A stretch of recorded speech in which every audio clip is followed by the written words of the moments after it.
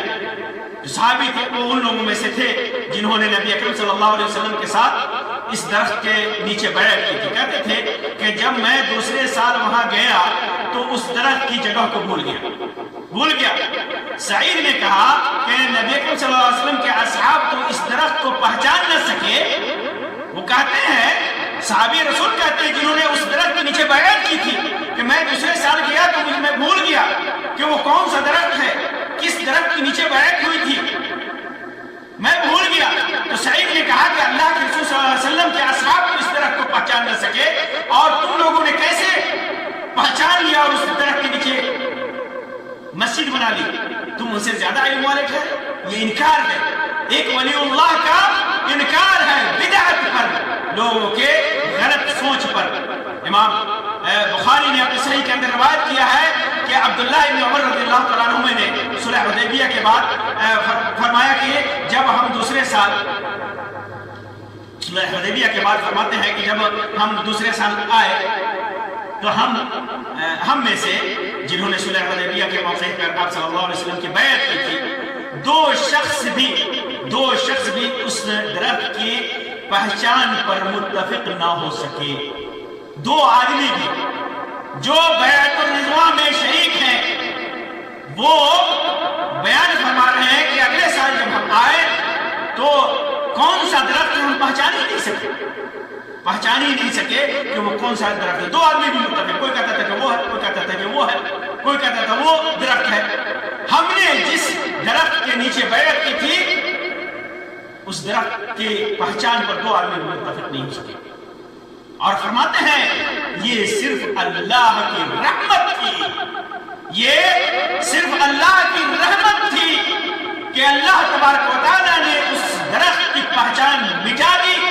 کہیں لوگ بدعت و خرافات میں نہ پڑ جائیں، تبرک حاصل کرنے کے چکر میں شرک کے مرتکب نہ ہونے لگے۔ بعض روایتوں میں آتا ہے کہ جب لوگ اس درخت کے نیچے اکٹھا ہونے لگے، اس کے نیچے نماز پڑھنے لگے، اس درخت سے تبرک حاصل کرنے لگے، تو عمر ابن خطاب رضی اللہ تعالیٰ عنہ نے اس درخت کو کٹوا دیا تھا۔ لیکن زیادہ مناسب بات یہ ہے کہ عمر رضی اللہ تعالیٰ عنہ نے جس درخت کو کٹوایا تھا وہ درخت نہیں تھا، کیونکہ وہ درخت تو صحابہ کرام کی صراحت کے مطابق اللہ تبارک و تعالیٰ نے اس کو چھپا دیا تھا، لوگوں سے اس کا علم چھین لیا تھا کہ کون سا درخت، اس کی پہچان چھین لی تھی۔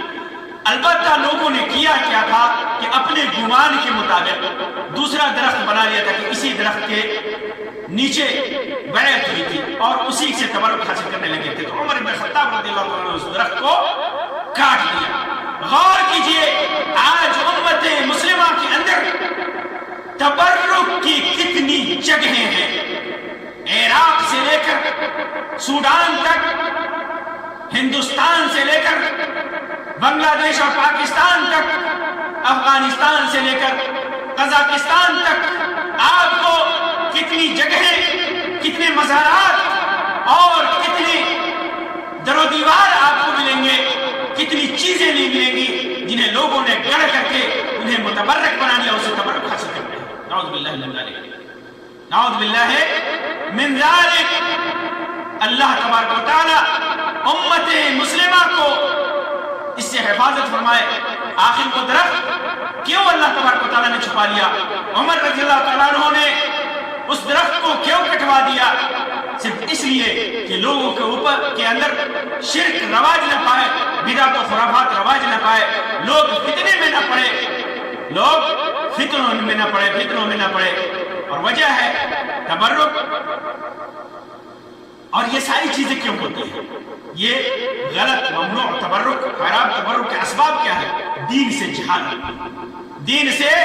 جہالت، کافروں کی مشابہت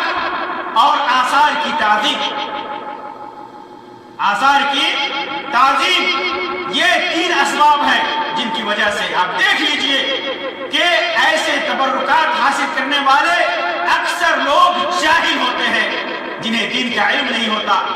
اور اگر یہ دین کا علم حاصل کرنا بھی چاہتے ہیں تو انہیں